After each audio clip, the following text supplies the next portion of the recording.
नागपूरमध्ये काही अफवा पसरवल्यामुळे धार्मिक तणाव निर्माण होण्याची स्थिती निर्माण झाली आहे। या सर्व परिस्थितीमुळे नागपूरने नेहमी शांततेचा इतिहास हे नागपूरची विशेषता राहिलेली आहे। माझी सर्व बांधवांना विनंती आहे की त्यांनी कुठल्याही प्रकारच्या अफवांवर विश्वास ठेवू नये, शांतता प्रस्थापित करावी आणि कोणीही रस्त्यावर येऊ नये।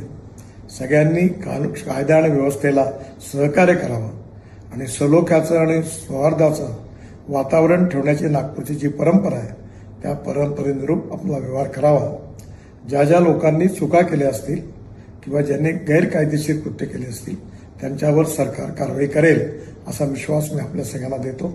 माननीय मुख्यमंत्र्यांनाही या संबंधातली सर्व माहिती मिळालेली आहे, त्यामुळे आपण कुठल्याही अफवांवर विश्वास न ठेवता आपण सगळ्यांनी सहकार्य करावं आणि प्रेमाचं सौहार्दाचं उत्तम वातावरण ठेवण्याकरता मदत करावी, पोलिसांना मदत करावी असं माझी आपल्या सगळ्यांना नम्र विनंती आहे।